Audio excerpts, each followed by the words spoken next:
여러분 안녕하세요. 뉴욕 FIT에서 니트웨어를 전공하고 있는 헌터입니다.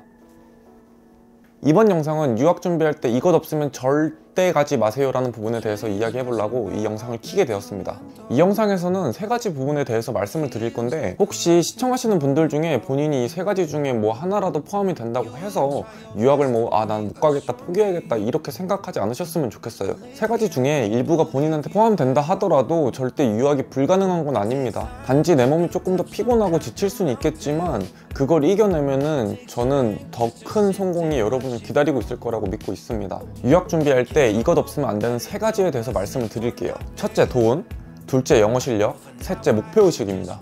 많은 사람들이 돈 없으면 유학 못 간다, 돈 없으면 유학하지 말라 이렇게 말을 하는데, 저도 개인적으로는 어느 정도 공감을 합니다. 그리고 유학 생활을 할 때 돈이 많으면 많을수록 유학 생활이 편해지는 건 맞아요. 학비도 한국에 비해서 엄청 비싸고 물가도 높기 때문에 생활비도 많이 들고요. 그렇다고 해서 포기하실 건가요? 본인이 한국을 떠나 무언가를 공부하고 싶은 열정이 있다면 한번 도전을 해봐야겠죠. 그리고 저는 그 도전이 어느 정도 가능하다고 믿고 있습니다. 가장 좋은 건 부모님 지원이죠. 근데 부모님 지원이 불가피한 분들도 많고 모두가 그렇게 다 지원을 받을 수 있는 건 아니잖아요. 그렇다면 저는 개인적으로 한국에서 좀 일을 하면서 한 2학기 정도 학비 낼 정도의 돈을 모아두는 것을 먼저 추천을 드리고요.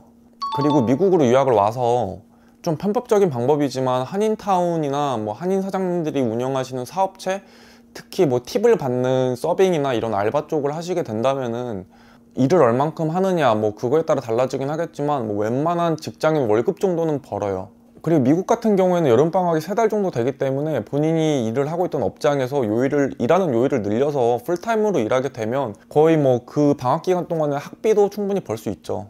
또한 집 문제 같은 경우에도 이제 본인이 룸메이트가 있는 집을 구하고 어느 정도 안전하면서도 싼 지역의 동네들을 찾아서, 물론 학교나 직장을 왔다 갔다 하는데 시간이 조금 걸릴 수는 있어요. 그렇다 하더라도 그런 곳을 구해서 잘 살게 되면은 본인 생활비적인 측면에서도 어느 정도 약간 절약을 하면서 살 수는 있거든요. 제가 유학생활 동안 만나서 제일 존경하는 형 한 명이 있는데요. 그 형 같은 경우에도 학교 생활을 하면서 인턴을 하면서, 그리고 이제 약간 팁을 받을 수 있는 일을 하면서 학교 생활을 이어가고 졸업까지 해냈거든요.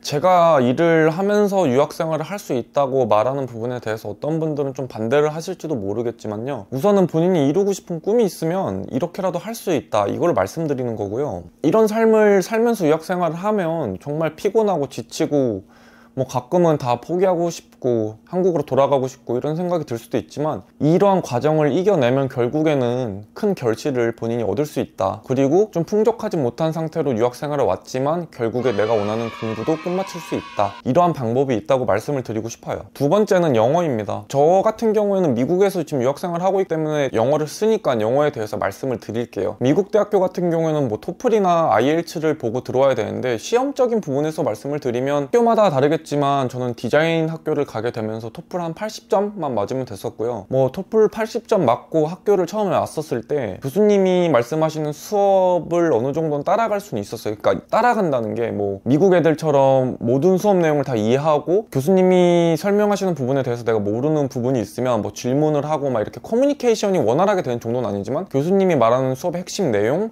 디테일들, 그리고 아주 간단한 질문 정도까지는 할 수 있을 정도는 됐었어요. 영어를 시험적인 부분에서 얘기했었을 때 토플 80에서 90점 정도 맞는다는 거는 일단 미국 대학 수업을 들어갔었을 때 어느 정도 따라갈 수 있다라고만 생각하시면 돼요. 근데 중요한 건 거기서 영어가 끝이 아니라는 거예요. 그러한 영어는 수동적인 영어일 뿐이고, 말이 좀 이상할지 모르겠지만 유학을 와서 성공을 하려면은 자기가 능동적인 영어를 할 줄 알아야 된다고 저는 생각을 해요. 본인이 여기 와서 이루고 싶은 꿈이 있고 조금 더 큰 계획들을 실행하고 싶다면은 영어를 여기 와서도 꾸준하게 공부를 해야 합니다. 그냥 단지 왔다고 해서 영어 실력이 느는 건 절대 아닌 것 같아요. 저도 주변에 여기 미국 온지, 한국에서 미국 온지 한 10년 정도 된 분들도 보면은 여기 왔었을 때 영어 실력이 하나도 늘지가 않았어요. 그러니까 따로 공부를 하지 않으면 책상에 앉아서 본인이 강의를 듣든 단어를 외우든 문법을 공부하든 그러한 공부를 꾸준히 하지 않으면 영어 실력이 저절로 늘어나는 케이스는 거의 없습니다. 본인이 영어를 못하면 자신의 능력을 인정받을 수 있는 기회가 그만큼 줄어드는 건 맞아요.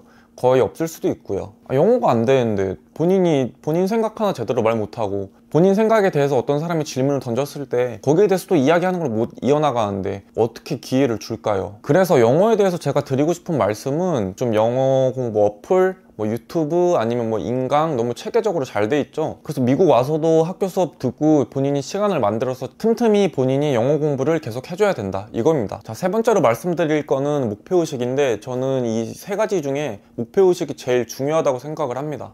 많은 시간과 돈이 들어가는 유학인 만큼 본인이 좀 구체적인 계획을 세우고 유학을 와야 된다고 저는 생각을 해요. 단순히 유학을 왔다고 나의 환경이 바뀌었다고 내 인생에 마법 같은 일이 저절로 일어나진 않아요. 유학을 통해 뭐 본인이 이루고 싶은 커리어적인 욕망이나 뭐 꿈들이 있겠지만 거기에 대한 구체적인 계획이 없으면 약간 흐지부지 그냥 하루하루 그냥 닥치는 대로 살아가는 그러한 유학 생활을 할 가능성이 높죠. 그러니까 유학을 오시기 전에 본인이 좀 어떤 학교를 가고 싶은지 학교에 대해서 좀 자세하게 여러분들 찾아보시고요. 그 학교 수업의 커리큘럼은 어떤지, 그리고 졸업 후에는 본인이 어떠한 쪽으로 나아갈 수 있고 만약에 취직을 하고 싶다면 어떤 프로그램이 준비가 돼 있어서 유학생들한테 좀 기회를 주는지, 이러한 부분들에 대해서 좀 자세하게 알아볼 필요는 있어요. 사실 낯선 나라에 오면은 본인이 계획한 대로 흘러가기가 쉽지가 않을 거예요. 그러나 명확한 계획과 목적의식을 가지고 있다면 유학과정 속에서 약간의 뭐 계획 수정이나 변화가 있을 수는 있겠지만 결국 내가 한국에서 유학을 오기 전 세웠었던 목표들이 좀 성취될 확률이 올라가는 것 같습니다. 번외로 좀 말씀을 드리고 싶은 게, 사실 요즘 한국에 유학생들 정말 많은 것 같아요. 서울 뭐 강남권이나 이런 쪽만 가도 유학을 따온